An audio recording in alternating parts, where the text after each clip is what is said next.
today, as I said, kind of moving forward. I mean, yesterday was the look back. Let's go forward.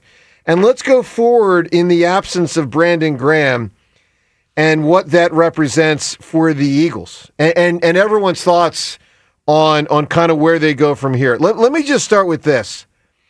It's why Howie's... John, here's my big thing.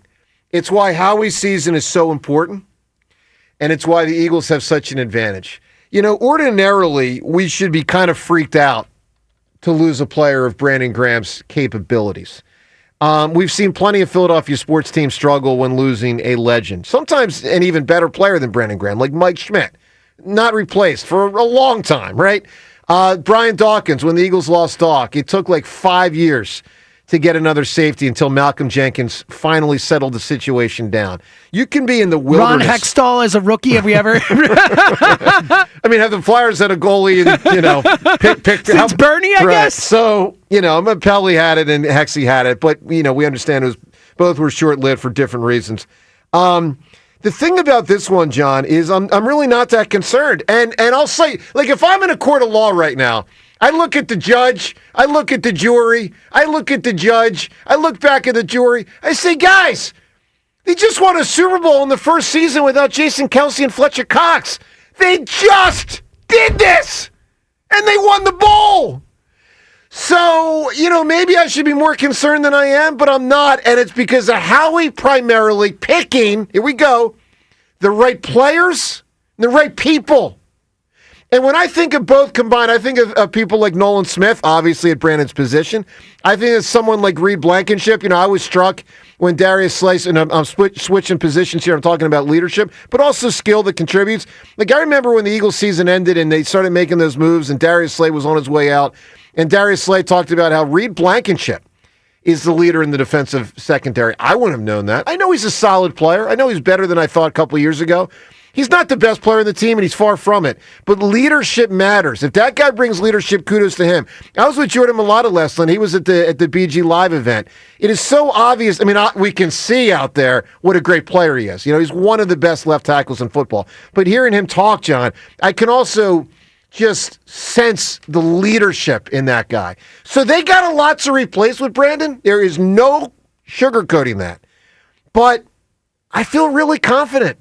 Because really more than anything, John, and this is where we're so lucky as Philly sports fans, it comes back to Howie picking the guys, which he obviously is so good at. John, what's top of mind for you, Eagles moving forward without Brandon Graham? I've been thinking a lot about Nick Sirriani. Yep. The way that he has presented, his memories of Brandon Graham and talking about the team a little bit more. Just this offseason, we've just had a few little bits, like when he was at the combine, yep. We had a chance to hear him. So it's been a little bit hit and miss at times, and it's been kind of informal and on all sorts of different things when we've heard from Nick Sirriani. Including yesterday on WIP. Yes. I thought when I heard, I thought while listening to Nick, wow, I really, really like this guy. I mean, this is a person, I'm talking about myself, who did not really like this guy. I was not a Nick Sirianni fan, like most of us for a long time there, and I held out. You did. You really did. You held out the longest of us as a group. He's, I still don't know that he would put together the ultimate and it lasted game about plan. 13 seconds. Wow. I still don't know that he would Here put comes together the Sean McVay love. The that perfect right? Here it is. First 15 for me. I love it. But I do think that it makes sense the way that guys rave about Nick Sirianni, because when you hear him talk about Brandon Graham and you hear some of the stories and you hear things, I don't know, it is interesting to hear about how they got a padded practice and Brandon Graham is showing up the very first meeting of the day with his pants on with the pads in them. That's That's just preparation. That's showing the enthusiasm. That's showing just, hey, I'm ready to go, guys. I'm here to play. I thought that really resonated with me because yesterday when we were getting ready to talk to Brandon, he came into the studio. The time that he was supposed to be here was not the time that Brandon arrived here. Half hour early. I mean, it was, as always. Right. And, of course, Ava knows in advance, this is just like the inside baseball view. Ava Graham knows that she has to get here, a half an hour earlier than she would normally get here because Brandon will certainly be here. That's right. A half an hour earlier than he's supposed to be here.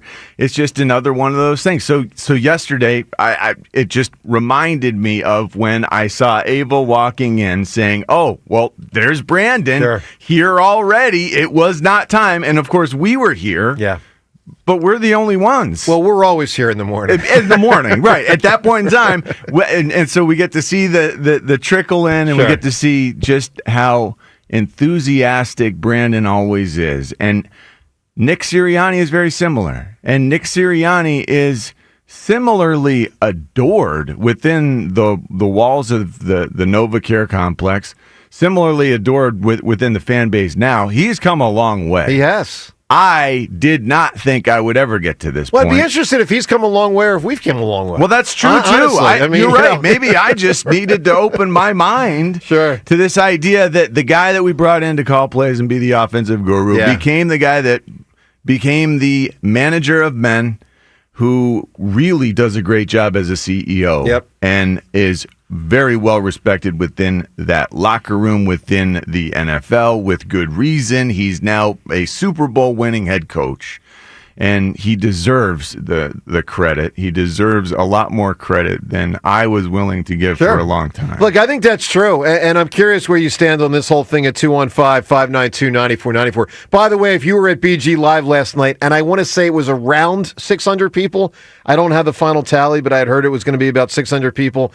I thought it was an amazing event. We would love to hear from you if you were there, what stood out to you, and obviously share your perspective for the audience that was not there, which obviously is most Eagles fans. James, this thing we're talking about today, it's almost like the dust settles. Now what? What hit you? Jalen Hurts, man. And it's what Brandon would say if he were in here talking about this. And it's because, we've actually had a really unique kind of thing with having this type of success without the quarterback being the main leader until now. With having Jason and Brandon and all these guys who've been here forever at not the quarterback position, we're transferring into what is the most effective way of having an NFL team where your quarterback is the leader, where they follow him. And who better? Whatever people want to say about him on the field, which I disagree with, but whatever.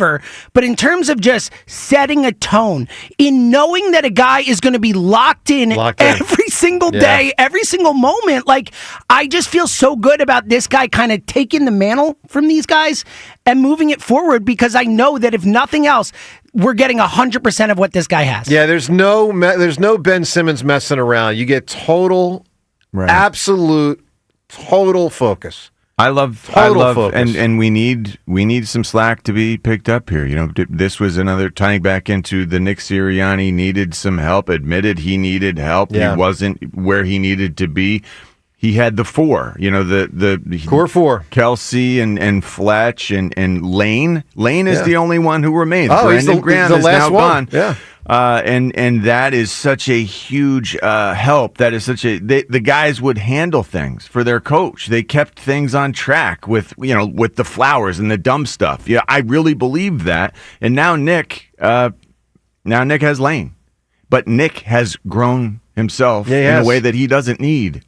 And to James's point, even guys like Jalen and on down the line now have grown into it as well. Are they as established as Lane Johnson, year whatever he is, 12? Of course not. No. But you got a lot of guys now that have won a lot of football games. And experienced everything you can in the NFL. They've experienced the highs and the lows. They've gone through it now. They have. It's a good thing to have. Win it. Yeah.